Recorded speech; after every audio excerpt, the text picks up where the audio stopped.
Isang mapagpalang araw po sa inyo, Misteri, at sa lahat ng tagapakinig ng inyong programa. Nais ko pala kayong batiin sa unti-unting pag-angat ng inyong channel. Ang kwentong ibabahagi ko po sa inyo ay bilang pag-alaala sa aking yumaong tiyuhin na si Tio Henry. Asawa po siya ng aking Tia Martina na kapatid ni Nanay. Madalas pa rin siyang sumagi sa isipan ko at napagkukwentuhan namin ng mga pinsan ko dahil malaki po ang naging bahagi niya sa buhay namin. Hindi lang po sa kwentong ibabahagi ko ngayon. Nga po pala, tawagin niyo na lamang po akong Diana at ito po ang aking kwentong kababalaghan. Diane! Ano ba yung inaatupag mo dyan? Kanina ka pa namin hinihintay. Parating na po, Nay. Sorry po. Kasi naghanap pa ako ng battery para sa Walkman ko. Dalian mo na at baka gabihin na tayo. Kanina pa naghihintay ang tatay at Tio Henry mo. Araw iyon ang aming pagpunta sa lupang gustong bilhin ni nanay at tatay sa Samar. Taong 1987 po ito at 12 anyos pa lamang ako. Kasama namin si Tio Henry na kusang nagboluntaryong magmaneho dahil ayon sa kanya, alam daw niya ang lugar na pupuntahan namin. Ayon pa sa kanya, magaling din siyang makipag-usap sa tao at siguradong makukumbinsi raw niya ang may-ari ng lupa na babaan ang alok sa amin.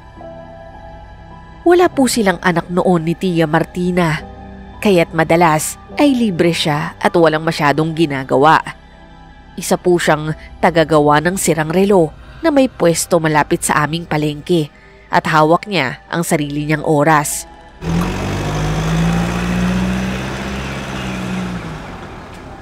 Mabuti na lang at dito nyo napiling maghanap ng lupa. Tsak na matutuwa ang ate mo at nanay nyo dahil lagi na nilang makikita tong si Dayan. Oo nga kuya, mas okay nga dito para magkakalapit tayo. Ang mahal kasi ng lupa sa Maynila, tapos yung renta, napakataas din. Kaya nga, sana matawaran natin yung lupa na pupuntahan natin. Huwag kayong mag-alala, akong bahala doon. Sana nga kuya, at saka sana maganda yung lugar. Di ba Han, nakapunta ka na doon? Oo, pero 2 buwan ang nakakalipas yun, tsaka magugustuhan mo. Maganda yung lokasyon eh. Pero tanda mo ba yung daan? Medyo, parang naaalala ko naman. Oo, hindi aabot ng 1 oras ang biyahe ron. Huwag kayong mag-alala. Alam kong papunta ron. Nakabiyahe na ako dati dun eh.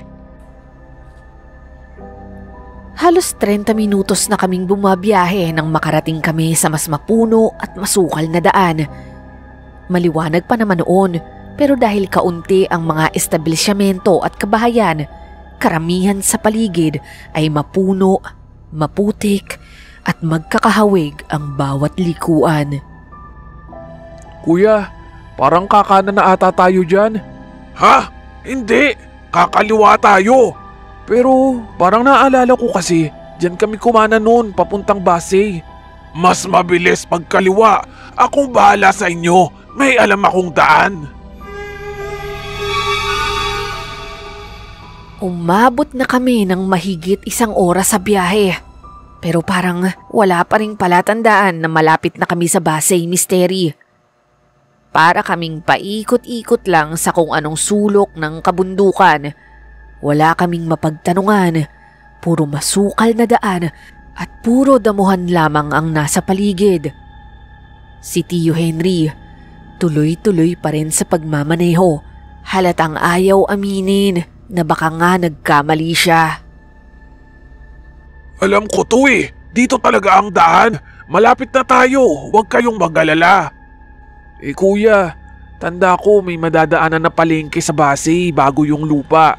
Dapat nadaanan na natin yun. Parang puro bundok ang natatanaw natin ngayon eh. Wala man lang kahit isang tindahan. Hindi ako nagkakamali. Medyo nakakalito lang talaga tong daan na to. Pero ganito talaga ang ruta. Pero kuya, ikaw na din yung nagsabi na hindi nga aabot ng 1 oras yung biyahe, di ba? Ngayon, lampas 1 oras na. Hindi ba't mas mabuting huminto na lang muna tayo tapos magtanong? Di ba, Nay? Kanina pa nga tayo may nakakasalubong na mga truck at ibang sasakyan. Pwede sana tayong magtanong, pero ayaw huminto nitong si Tiyo Kasi nga malapit na tayo. Ewan ko ba bakit ang tagal nating makarating? Baka naman may balat ka sa puwet kaya naligaw tayo, Dayan. Ako pa nasisi. Bulong ko sa sarili ko.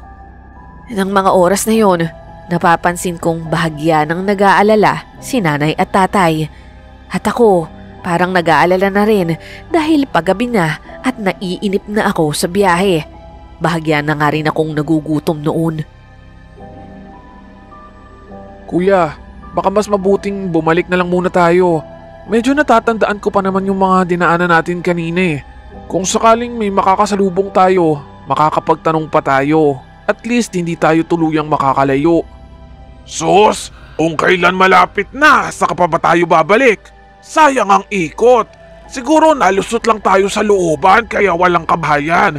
Tingnan nyo, Jack, mayroon ding mga tao rito. Magtatanong na lang tayo pag may nadaanan.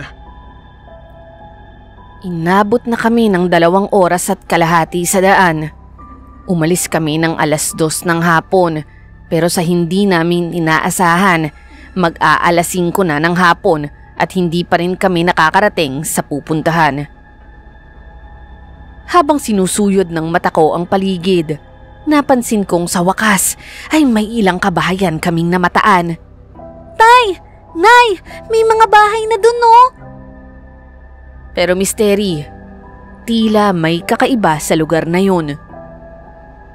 Ang mga bahay ay puro dekubo, malalawak ang bakuran at tila matagal na hindi ginagalaw at inaayos. May ilang tricycle at sasakyan na nakaparada sa gilid ng daan pero kinakalawang at mukhang hindi na umaandar. Napakatahimik ng paligid, walang batang naglalaro. Walang taong naglalakad. Ang ilan sa mga bahay ay saradong-sarado ang pinto at bintana. Pero may iilan na bukas ang kortina at may mga matang sumisilip mula sa loob. Kuya, hindi dito yung lugar na pinuntahan namin dati. Malayo pa tayo sa dapat nating destinasyon. Teka, tatawagan ko nga yung may-ari ng lupa. Naikot lang tayo pero malapit na tayo. Magtanong na lang tayo sa mga bahay rito. Sa wakas, may isang matandang lalaki ang bigla na lang sumulpot at lumapit sa amin. Huminto naman si Tio Henry sa harapan nito. Tahimik itong nakatayo sa gilid ng kalsada. Mahaba ang balbas nito, makaluma ang kasuotan at may kakaibang presensya. Hindi ito agad nagsalita. Pero sumisenyas na parang gusto kaming ituro sa isang daan. Magandang araw po, Tatang. Malapit na ho ba rito ang Barangay Lumino? Umiling-iling ang matanda at wala pa ring imik. Hindi ito sumagot sa amin. Tinuturo niya ang isang madilim na daanan sa loob ng kakahuyan. Masukal, makipot at halos natatakpan na ng mga sanga. Para bang sinasabi niyang doon kami dapat dumaan. Pero wala namang daan doon, misteri. Hindi patag at hindi kasya ang aming sasakyan. Pero bukod sa kanyang sagot, isang bagay ang mas napansin namin. Hindi po siya nagsasalita. Parang isa siyang pipi. Hindi sumasagot. Doon niya ako tinuturo. Ayun oh, sa direksyong mas mapuno at wala namang kalsada. Hindi ko tuloy malaman kung anong ibig niyang sabihin. Mukhang hindi nakakapagsalita si Tatang. Baka naman doon lang niya tayo pinagpapark. Nako, doon magpapark. Kitang-kita mo naman makipot at hindi kasya ang sasakyan. Dito na lang tayo sa patag na daan. Magpapark? Bakit? Hindi ba't mas mabuting bumalik na lang tayo? Oo nga kuya, mas mabuti pang bumalik na lang tayo habang hindi pa masyadong gumagabi. Teka lang. Kung kailan mas malapit na tayo tsaka pa tayo babalik. Ayan may paparating. Baka mamaya sila na ang makasagot sa atin ng maayos. Nakita nga namin ng isang matandang babae na palakad patungo sa amin. At may kasunod siyang 2 dalagang babae. Ang 2 kasama niya ay nakatingin sa matandang lalaki at para bang takot na takot ang mga ito sa kanya. May maitutulong ba kami sa inyo? Magandang hapon po. Medyo nalito lang kasi ako. Papunta ho kasi kami sa Barangay Lumino. Malapit na ho yun dito, hindi ba? Malayo iyon rito. Mabuti pa bumalik na kayo para hindi na kayo abutin pa ng dilim. Tanong ko lang ho, anong lugar ho ba ito? Ito ang Sitio Lilim. Ganun ho ba? Parang ngayon ko lang narinig ang lugar ninyo. Mukhang malayo nga ho ito sa Lumino. Pero parte pa rin ho ba ito ng Basay? Hindi iho. At mukhang napalayo kayo ng narating. Hindi kayo dapat narito. Ganun ho ba? Pero maganda rin ho itong lugar niyo ha? May mga lupa ba dito? At saka bukod ron, marami rin kayong mga magagandang dilag. Ako nga ho pala si Henry. At ito ho ang hipag at bayaw ko na sina Darwin at Nadia. Anak ko nila itong si Dayan, itong maliit na to. Napakunot naman ang noo ng matanda sa sinabi ni Tio. Ganoon din kaming 3 ni nanay at tatay. Sa isip namin, hindi pa rin talaga nawawala ang pagiging babaero ni Tio kahit paandon kaming lahat. Hinagagalak ko kayong makilala. Tawagin niyo na lamang akong Estrella. Ito naman ang mga apo kong sina Katya at Myla. Sige, maiwan ko na kayo. Basta bumalik lamang kayo sa pinanggalingan ninyo. Makakalabas rin kayo rito. Mahaba nga lang ang babiyahihin niyo pabalik. Lola, ano po yung tinuturo kanina ni Manong? Ayun po yung daan po na yun. Tinuro ko sa kanya ang kinatatayuan ng matandang pipe. May daan doon na masukal nga at makipot. Kung ako ang tatanungin ninyo, isa yung daan na mabilis din kayong makakalabas sa lugar na ito. Ngunit kami, kahit kailan, ay hindi dadaan dyan. Nasa sa inyo kung gusto nyong subukan. Ay hindi na ho kami dadaan dyan. Baka lalo kaming magkaligaw-ligaw. Ang daming puno, masukal at madilim. Dito na lang sa patag. Tanong ko lang ho, wala ho bang hotel dito? Nagulat kami sa tanong ni Tio. Kaya naman agad siyang hinatak ni nanay at tatay. Hoy kuya, anong sinasabi mo? Bakit ka nagtatanong ng hotel? Oo nga kuya, di ba ang usapan natin, uwian tayo? Naisip ko lang kasi paggabi na. Mahirap na kung maligaw tayo sa daan. Ang dilim na Paano kung maubusan tayo ng gas sa kalagitnaan ng daan? Nako, mas delikado. Kuya, parang hindi rin tayo sigurado sa lugar na to. Parang natatakot nga ako Kakaiba yung lugar at saka yung mga tao. Oo nga po, Tio. Bumalik na lang po tayo. Bakit naman kayo matatakot? Hindi ba't mas nakakatakot yung maligaw tayo sa gitna ng daan? Mas okay na rito kasi may mga kabahayan na. Anong nakakatakot rito Ang gaganda nga ng tao. Magpaumaga na tayo rito. Kasama niyo naman kami ni Darwin, huwag kayong mag-alala. Ayaw talaga namin ni nanay at tatay ang suhestyon ni Tio. Wala sa hinagap namin na aabot kami sa ganito. Pero wala mapilit talaga si Tio Henry. Ano manang, mayroon ho bang pwedeng tuluyan rito? Magbabayad na lang ho kami. Walang tinutuluyan rito na katulad ng hinahanap ninyo. Hotel ba yun? Pero may alam ako na pwede niyong tuluyan. Ayos! Tara na! Ano pang hinihintay natin? Nagkatinginan na lang kaming tatlo sa pagdedesisyon ni Tio kahit hindi man lang kami tinatanong.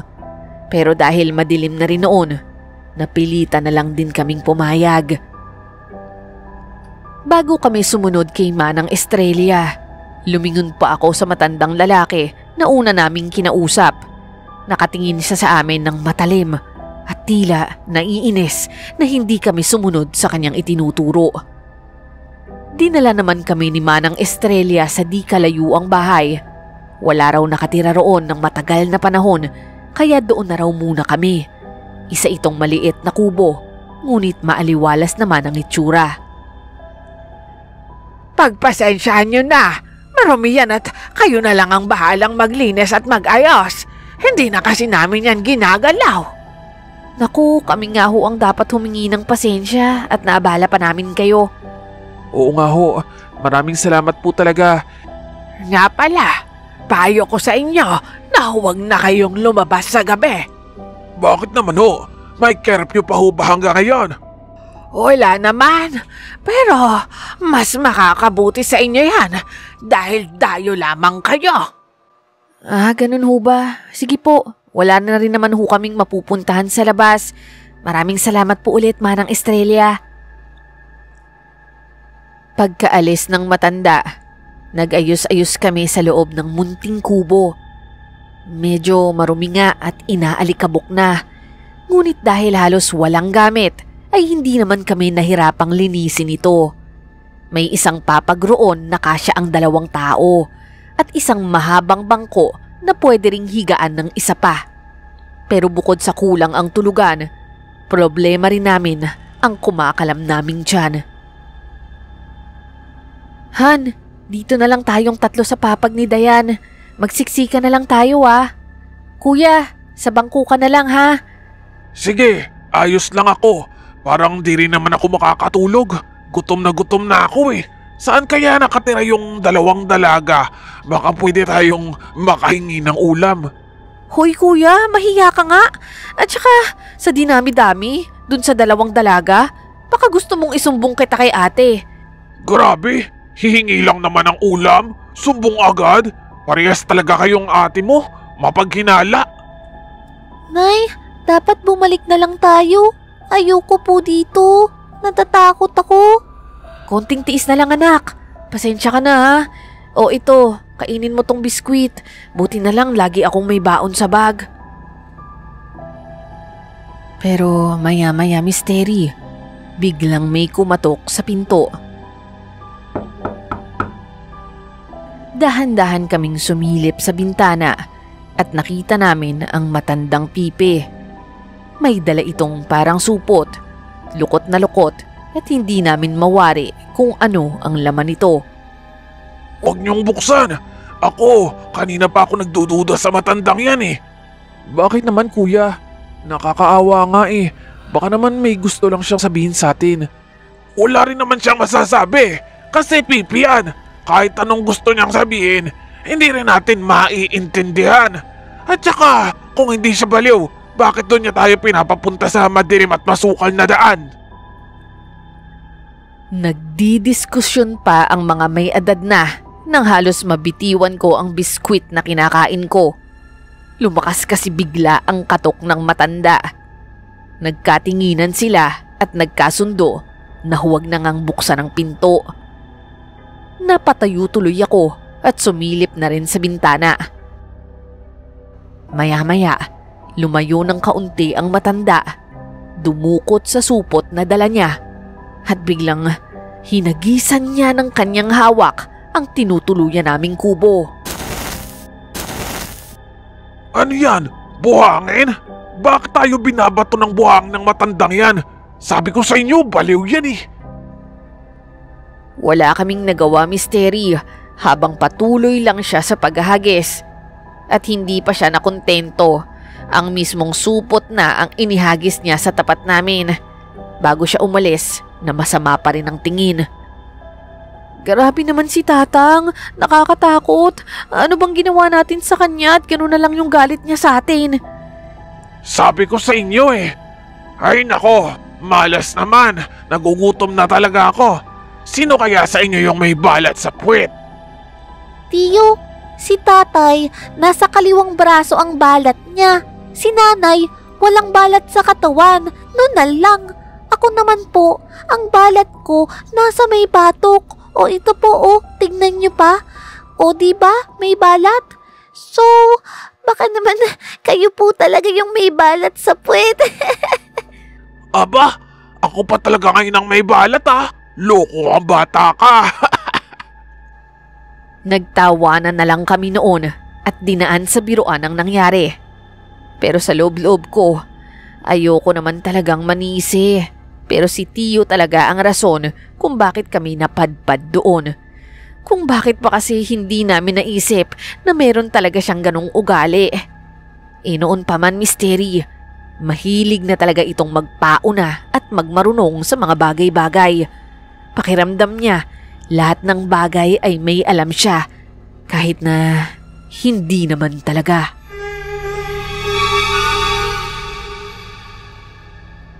Pagdating ng 10:00 ng gabi, napansin namin na parang lumiwanag sa labas. Sumilip ako mula sa likod ng kortina at nakita kong unti-unting dumarami nga ang mga taong naglalabasan. Nay, Tay, ang daming lumalabas na tao Ano kayang meron? Aba, oo nga no. Binuksan lahat ng ilaw sa poste at yung iba naglalabas pa ng mga paninda. Anong meron dito? Piyesta? Wow! Kung ganun, baka makabili tayo ng pagkain sa labas. Tamang-tama! Pero kuya, di ba ang bilin sa atin ni Manang Estrella? Huwag na lang tayong lumabas. Sus! Anong gagawin natin? Tiisin ang gutom. Pero kuya, tama naman si Manang Estrella. Dayo lang tayo rito. Samar pa rin naman ito. Hindi naman to ibang probinsya. Ano ba naman kayo yung mga pinag-iisip nyo? Kung anong nakagawian nila, ganun din naman sa atin. Bakit ba parang takot na takot kayo? Kung ayaw nyo, di ako na lang. Uuwihan ko na lang kayo ng pagkain. At bigla nga siyang lumabas at dire-diretso sa kalsada. Misteri, yung kalsada na kanina ay sobrang tahimik. Ngayon, biglang naging buhay na buhay. Para bang umaga na sa oras na to. Kung kailan palalim na ang gabi, saka palang nagsisimula ang sigla ng paligid.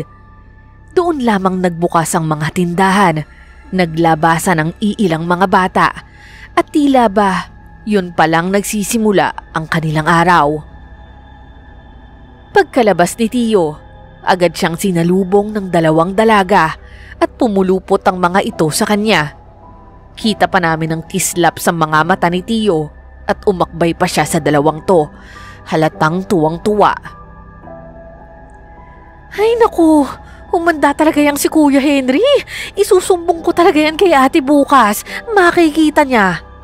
Ewan ko ba? Ba't ang lakas ng loob ni Kuya Henry na magpakita ng ganyan sa harap nyo pa?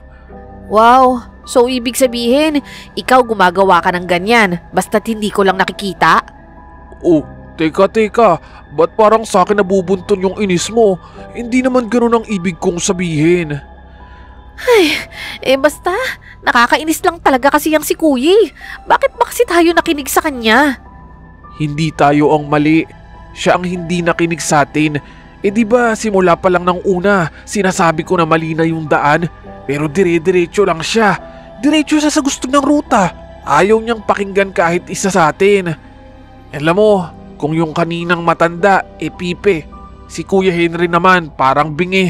Hindi niya tayo pinapakinggan sa mga sinasabi natin. Kaya nga nagmamagaling lagi. Tingnan mo tuloy yung kinainat na natin. Tapos ngayon, naghahanap pa siya ng masisisi. Ay nako, kung hindi lang talaga matanda sa akin yan, kanina ko pa yan nasoplak. Ako rin, Nay. Kung di lang talaga matanda si Tiyo, Hoy, Dayan. Hindi ka kasali Kami lang dito. Sabi ko nga po. Teka, Nay, Tay, si Tiyo pabalik na. Pero, ba't may dugo sa mukha niya? Nagulat kami sa biglang pagpasok ni Tiyo Henry. Hindi pala namin nailak ang pinto, Kaya naman nakapasok siya ng dire-diretso sa loob. Oh, kuya, anong nangyari sa'yo? Naaksidente ka ba? Ba't puro ka dugo? Yung mga tao rito, yung mga babaeng kasama ko, ano sila? Mga... Kuya, huminahon ka. Relax lang. Hindi ka namin maintindihan eh. Yung mga tao sa lugar na to, mga aswang! Ano?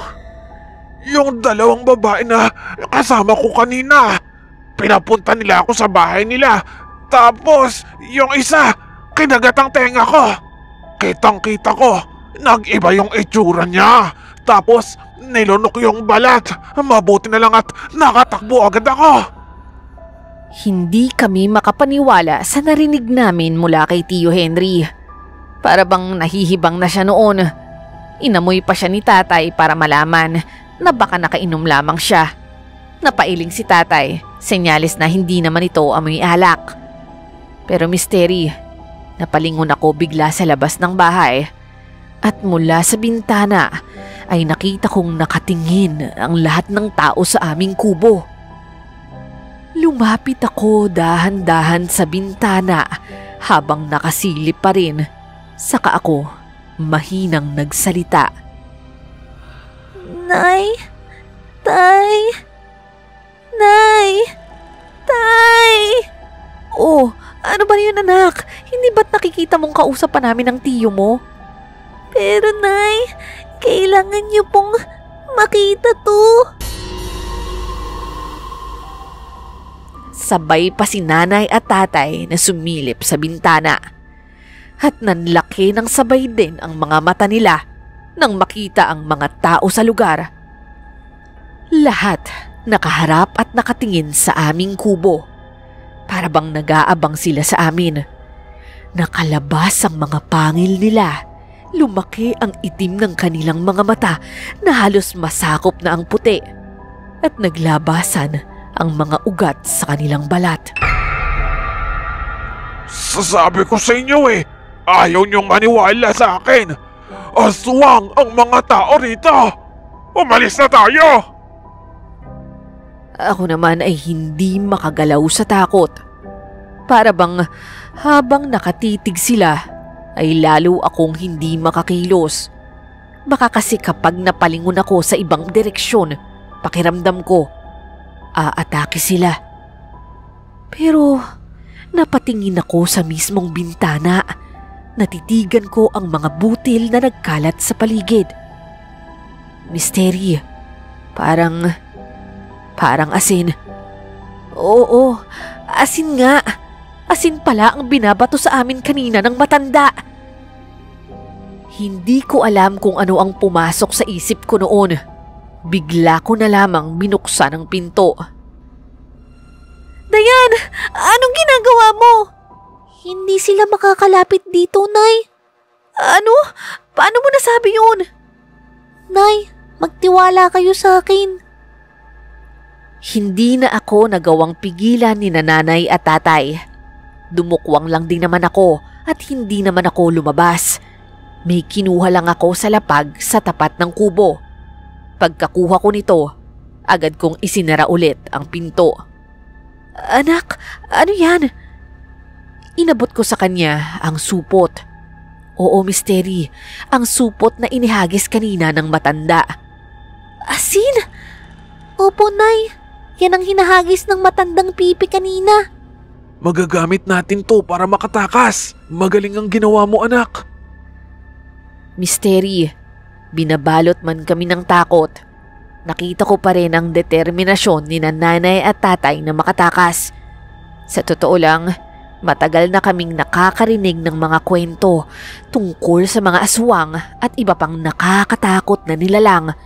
Pero ito ang unang pagkakataon na makakakita kami ng harapan. Hindi namin nakalain na may isang buong baryo na puro pala aswang. Ayon kasi sa mga kwentong naririnig namin, kadalasan daw ay nagtatago lamang sila sa dilim, nakikihalubilo sa mga normal na tao.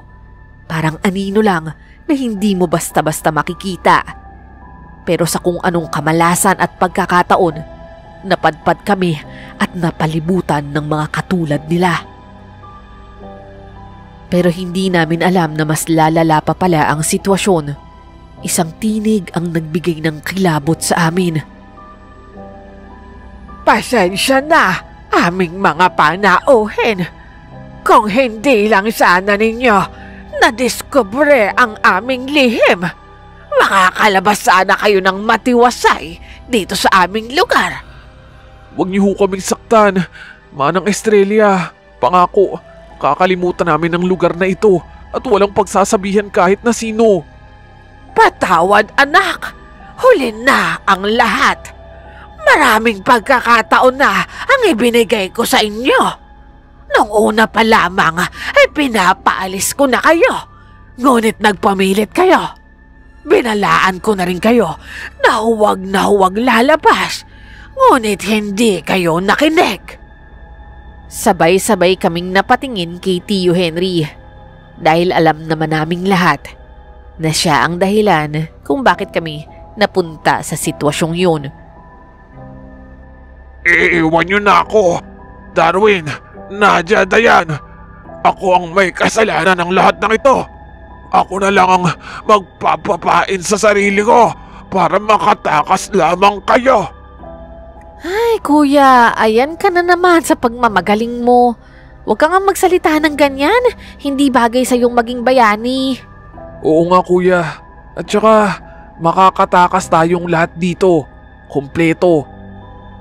Kinuha ni tatay ang supot at buong tapang na tumayo sa harap ng pinto. Sa likod ko lang kayo. Walang ihiwalay anuman ang mangyari. Maliwanag. Sa pagkakataong yun, doon ko lamang nakita na tunay na nakinig si Tio Henry. Walang pag-aalinlangan, walang pagtatanong. Binuksan ni tatay ang pinto at nakaabang na nga ang mga aswang, tila uhaw sa laman. Nagsimulang magsaboy si tatay ng asin at parang milagrong nagsilayuan sila. Takot na takot. Ang ilan pa nga ay nasaktan nang mawisikan ng kahit isang buti lamang. Hindi ko maintindihan kung paano ang napakaliit na kristal na ito ay nakakapagtaboy at nakakapagsugat sa mga nakakatakot na nilalang na yun. Pero labis ang pasasalamat ko sa biyayang yun mula sa Diyos. Dahil yun ang naging pag-asa naming makatakas mula sa kadiliman ng lugar na yun. Nakagawa nga ng sapat na daan si tatay dahil sa asin na hawak niya. Napakamakapangyarihan pala nito. Lahat ng aswang ay tila nanginginig sa takot at ni hindi makalapit sa mga binagsakan ng asin. Hindi sila makatawid. Para bang may nakaharang na pader na hindi nila kayang lampasan. Pagdating namin sa may palabas na daan, tumambad sa amin ang sasakyan. Sasakay na sana kami nang mapansin namin ang isa pang daan. Ang masukal na daanang tinuro ng matandang pipe. Siya rin ang may hawak ng asin kanina at tumulong sa amin sa umpisa pa lamang. Kaya't napaisip kami, bakit ba niya gustong doon kami dumaan? Pero misteri, akala namin ay tapos na ang bangungot. Doon namin inakalang makakalaya na agad kami. Pero biglang nagbago ang sitwasyon at ang takbo ng mga pangyayari. Bitawan mo ako!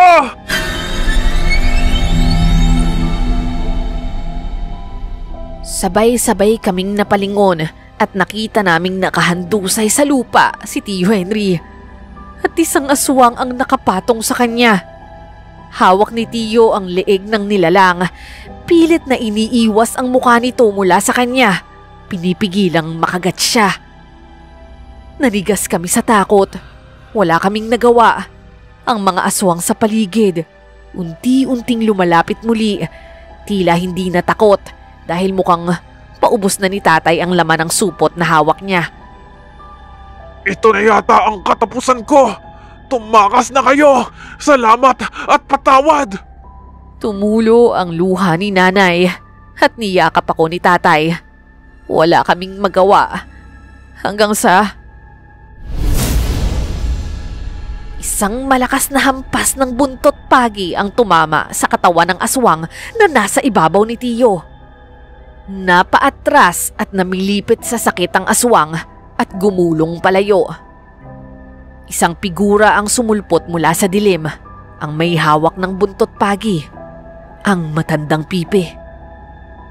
Muling umatake ang isa pang aswang sa kanya, ngunit mabilis ang matanda. Isang hampas lang at natamaan agad niya ang braso ng aswang.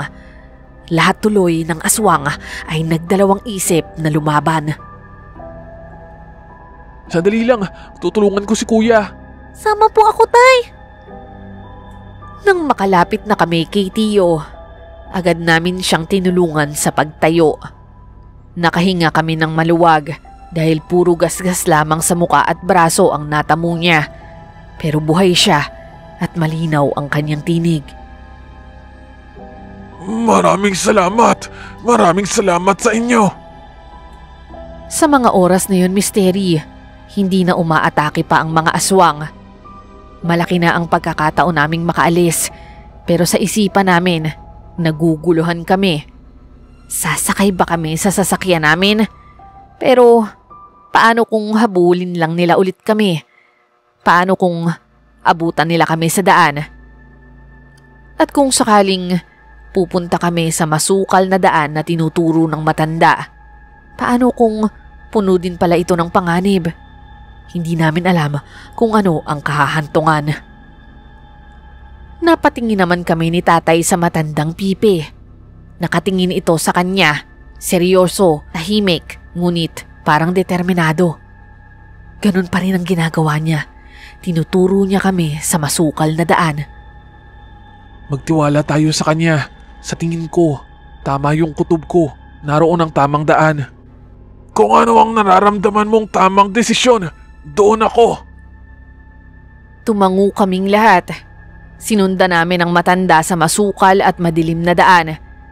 Umalingaw-ngaw ang bawat yapak namin sa katahimikan. Tanging ang mga lagaslas ng mga damo at huni ng kuliglig ang tanging maririnig. Nung una, puro matataas na damo lang ang nadadaanan namin. Parang walang patutunguhan. Pero makalipas lamang ang ilang minuto, biglang lumuwag ang daan. Mula sa masukal, naging patag na daan ito. Tila isang kalsadang tagong nilikha. Sa dulo doon, may isang maliit na bahay kubo. Doon tumigil ang matanda. Doon pala siya nakatira. Pumasok kami, pinaupo kami ng matanda at saka inilabas ang ilang lumang larawan. Doon niya ikinuwento sa pamamagitan ng litrato at senyas ang kanyang buhay. May pamilya pala siya noon, mga anak at asawa. Pero kinain silang lahat ng mga aswang. Siya lang ang nakaligtas. Mula noon, nanatili na siya sa lugar na ito, hindi para maghigante, kundi para magbabala sa mga naliligaw. Doon namin naintindihan kung gaano kabigat ang pinasan niya. Pero sa kabila noon, tumulong pa rin siya sa amin at naging tulay siya sa aming kaligtasan. Misteri, nakatakas kami. Walang lubos na nasaktan, walang namatay. Nilakad namin ang daan ng pagod at halos mawala ng lakas kahit walang sasakyan. Pero dala ang pasasalamat at panalangin. Palaisipan kung ano ang ginawa ng matanda, kung anong harang ang ginawa niya para hindi makatawid ang aswang.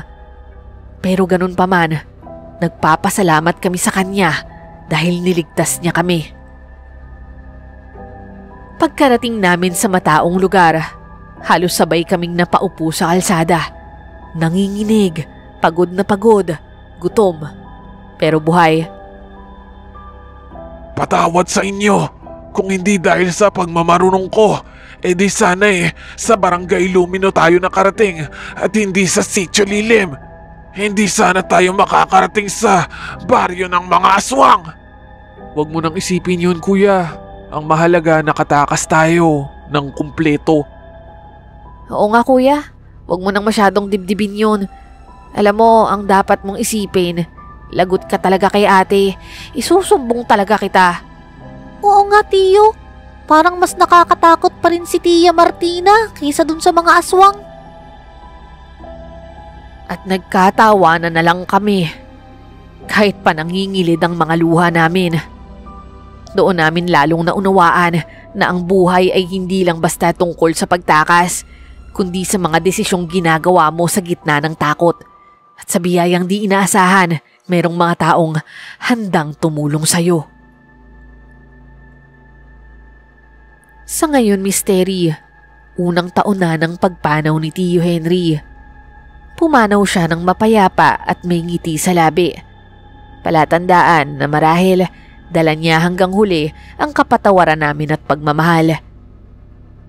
Oo, hindi man siya perpekto, pero minahal namin siya ng buo. Tinuring naming pangalawang ama, hindi lang dahil sa kasal siya kay Tia, kundi dahil sa lahat ng alaala at kabutihang nagawa niya para sa amin. Siya man ang naging dahilan kung bakit kami napadpad sa lugar na yon, pero alam naman namin na hindi niya yun sinasadya. Hindi niya gugustuhin ang mga nangyari. At tulad namin, biktima rin siya ng sariling katigasan ng ulo. Isang bagay na sa huli ay kanya namang pinagsisihan at itinuwid. Kaya ngayong wala na siya, ang natira sa amin ay hindi galit, kundi pasasalamat.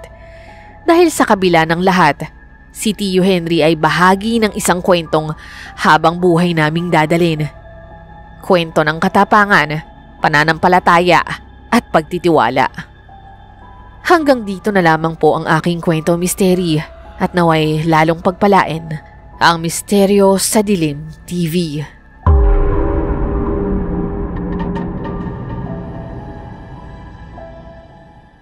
Hello mga kamisteryo! Andito po ulit ako para mag-shoutout sa inyo. Unang-una na po dyan kay Ma'am Annalisa Malatbalat from Australia. Hello din po kay Ma'am Akira Zenkomaki from Japan.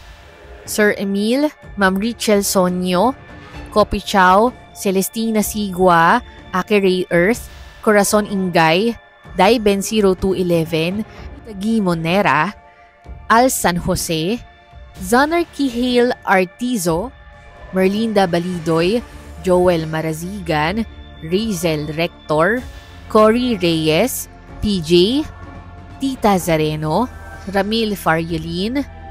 Hello po kay Ma'am Ami Yong and pa-shoutout daw po sa kanyang anak sa Europe na si John Paul and Tricia. Hello din po kay Ma'am Jensky, Lynette Reparado, Kenji Giling, Christopher Barreto, Ma'am Cristina Navarro, Beatriza Dorian, Jen Pepito, Priscilla Ward, Mary Jane Taladro, Ma'am Baselisa, Christy Ilagan, Adel Ma Atienza, Violeta Largo, Rosalie Estose from San Jose del Monte, Bulacan, Maria Salome Ayanke, Evelyn Onoya, Matt GGD Journey, ang sabi niya, napakinggan daw nilang lahat ang mga kwento namin. Maraming salamat po and pa-shoutout daw sa kanyang mga anak na si Cassandra Jewel, Matthias Andreas at Orion Hansen. Salamat din po sa laging panonood, Sir Mario Jr. Legaspi, Pink Amber, Sir Wences, Shukran, Mayvel Gamboa, Marivic Macaraeg, Kel Rodis from Tanay Rizal, Sonyas, Chris Alcantara, Jenaline Isidro, Nessie Labado, Leonora Consensino, and kay Miss Mamayka na ang sabi, ang ganda po ng story, may kapupulutan ng aral. Maraming salamat po ulit dun sa mga bago at patuloy na nakikinig sa aming mga kwento dito sa Misteryo sa Dilim TV. Salamat po dahil sa wakas, 20,000 na po tayo dito sa ating channel and sana po matulungan niyo po rin kami na umabot tayo sa 50,000 or sa 100,000 subscribers para mas marami pa po tayong mapasayang mga kamisteryo. Huwag po sana kayong magsawang makinig, mag-like at mag-comment sa ating bawat kwento dito sa ating channel. Maraming salamat po and till next shoutout po ulit. Bye-bye!